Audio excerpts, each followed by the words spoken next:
Hi Vinyl Community, John here. This is a little video about my recent trips to Stockholm, Sweden, where I used to live. I've been going back there a couple of times now for a work project, and well, I bought a truckload of records. When I lived in Sweden, I didn't live permanently inside Stockholm, so I was kind of dependent on whatever little record stores there were around the sort of smaller country towns. But Stockholm's obviously a much more bigger cosmopolitan city. Records are in much bigger abundance there. And yeah, suffice to say, I've collected a whole load while I've been away and brought them back.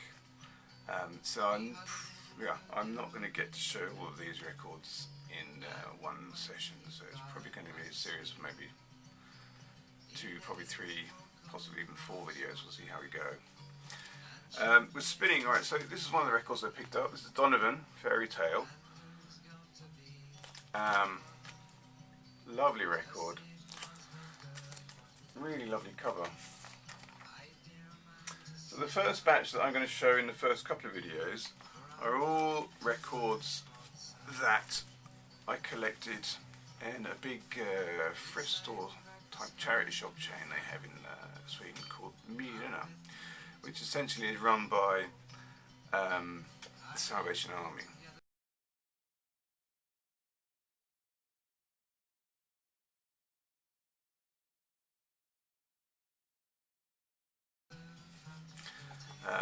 And so, okay, I'll start off by showing you some of these.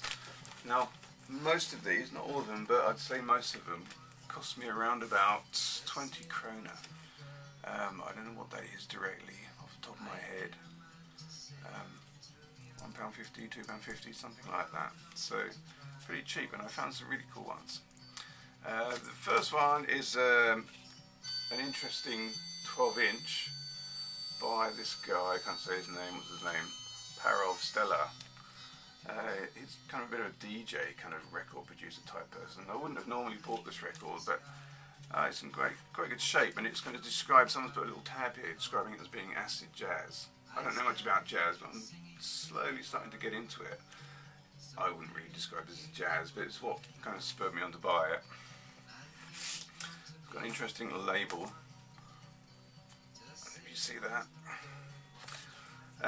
And it's quite curious because it's I've never seen this before.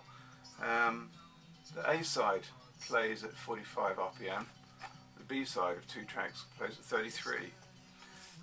So that's a little bit unusual, I guess. I've never seen that before on a record. Quite a fun little thing to have. Got this one, picture disc. I paid more than 20 krona for this, and it cost me 30 krona. This is a picture disc, no, sorry, not a picture disc, clear green vinyl by L7. Limited edition, apparently, so it says there. Track is called Undress, and the B side is called Bomb. Yeah, I'm not really into grunge that much, really, to be honest with you. I got it because it was there and it was relatively good shape. It was limited edition and they weren't really asking very much for it, so I picked it up just on the off chance. This is a 12-inch by Stephen Duffy. I am a big Lilac Time fan, and I particularly like Stephen Duffy's music. His latter stuff, I mean, this is kind of pop really, but hey, it's a 12-inch of his perhaps biggest selling pop single. Prince is very popular right now, so when a Prince record pops up, you grab it, especially for only 20 krona. So this is the track called Party Man. It's the track that plays when what's his name? The guy, I can't remember his name. Jack Nicholson kind of rides into town with all these kind of henchmen around him and things like that. Sort of a big party kind of atmosphere for his entrance. Yeah, I didn't even know that was a single, but I do now. Muddy Waters, Manish Boy. This is the reissue that came out in '88. I bought this on 7-inch single when it came out because I turned 18 in '88, so it's kind of appropriate. And it was, yeah, it was on that Levi's advert. Brilliant advert. I could watch it over and over again on YouTube. The guy coming down the stairs and it's really hot, and he takes his jeans out of the refrigerator, puts them on, and then rides away into the sunset on his Harley Davidson. So yeah, good to find that. Actually, it's a 4-track EP, so there's 3 other tracks on there by Muddy Waters. So here's an expletive coming up now, so I'll warn you. If you're offended by this sort of stuff, look away. I'll show it briefly and then quickly take it off. So this is a 12-inch. I'm not going to say what it's called, but it's by a band called Dig. Now, I wouldn't have bought this, only it was on clear vinyl. And the special thing about it, which I really like, which is the bit that made me buy it, is it's blank vinyl on side 2. There's no track. And I watched a video on YouTube recently about tracking your stylus, or whatever it was called, and the guy was sort of saying that it was really good to have a piece of blank vinyl so that the needle arm isn't kind of like swayed one way or the other. And I thought at the time, I wonder where you get a piece of blank vinyl, but now I found one. The A side, the track is kind of sort of sleaze, kind of rock, a bit like Motley Crue type, Hanoi Rocks type sort of stuff. So that was those 12 inches. This is a pretty good one, REM. I'm not a huge REM fan. I know a lot of people are. This is a compilation of some of the earlier stuff. Now, I had a friend I used to hang out with, another English guy in California. I used to go to the pub with him every Thursday, a place called Cameron's in Half Moon Bay. And hi Graham, if you're watching. He recommended I try out some of the early REM. There was a guy there, they had an open mic at Cameron's every Thursday, and we used to go along and kind of enjoy the sort of amateur performers. And there was one particular guy that would play most weeks who, I mean, he sounded just like the singer in REM, and his style of his music was kind of leaning in that direction. And I always felt like, yeah, it's just like, you know, close your eyes, you could pretend you're at an REM gig. And I said I don't really like him, but my friend said, well, try some of the earlier stuff. So here I've got some of the earlier stuff on record, and I've played it a couple of times, and it's not too bad at all. Definitely I'm going to listen further. It's lovely condition, this. It's you know, pretty much mint, I'd say. Yeah, still got that kind of static crackle when you pull it out of the sleeve. Very good find for what I paid for it. I've shown this one before.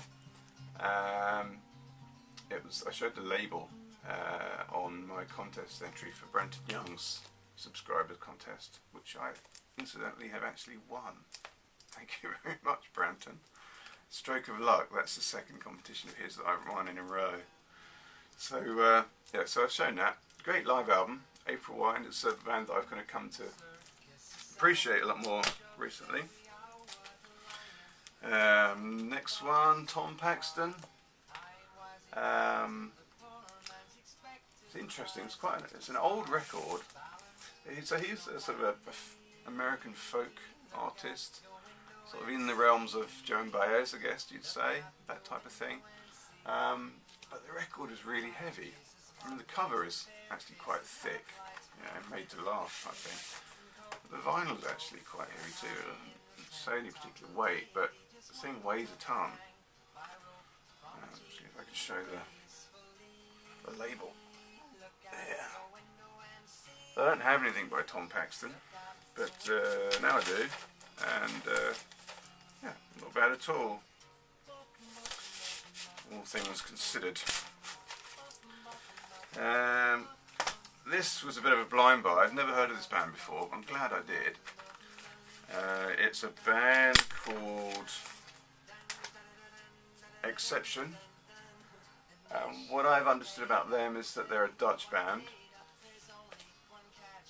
Kind of prog type stuff.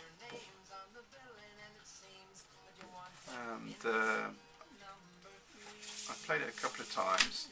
The thing about prog is that you really got to invest some time in it. You can't just hear it once and know if you like it or not. This is definitely one of those records. And I've noticed they've got, I think this is their first one, and they've got a few others out afterwards. I've never heard of them before. Although I've heard of this one. This is the Wonder Stuff. Wonder Stuff were, I think they're still going, or at least part of them are.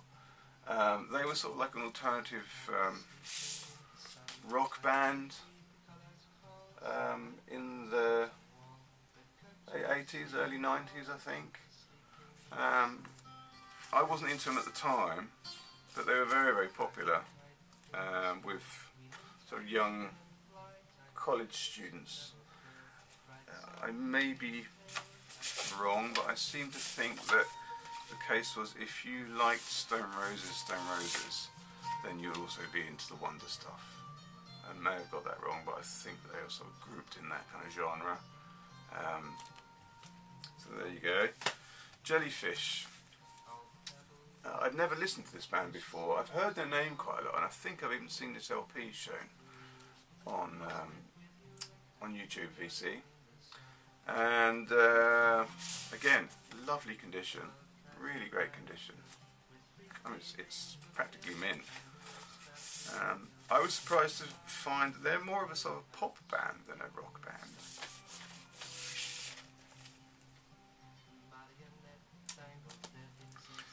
And last but not least in this batch, there's a lot more. Yeah, the next video is going to be also these sort of charity shop finds I got in Sweden, and I got a whole bunch that I bought in record stores in Stockholm. But this one is Killing Joke. Now, when I found this, I frowned a little bit because the record cover that you see, it's it looks a bit rough, and I instantly thought, oh, that's such a shame because it's probably a really good record. I'd love to have it, and but I could tell that it's been beaten up a little bit, and I thought, well, that's a shame. I'm not gonna take that home. But then I pulled it out, and it's got a lyric sheet inside. Good to have. But then I pulled it out, and it's a 2-record set. And this one, I haven't taken it out of this sleeve yet. You could tell it's probably never been out of this sleeve. It's absolutely mint condition inside. Still got that very sort of staticky kind of pull to it when you try and take it out out the sleeve. The other one comes out easier, but again, yeah, there's absolutely nothing wrong with this whatsoever. Apart from I could probably give it a dusting, but otherwise it's a lovely, lovely shape. This is a really, really good record from what I've played this one side. I haven't played side 2, but it's the sort of thing that you can really get your teeth into. Okay, VC, so that's my first batch that I'm going to show from my trip to Stockholm, Sweden. I'll show some more next time. Thanks for watching my video. Bye.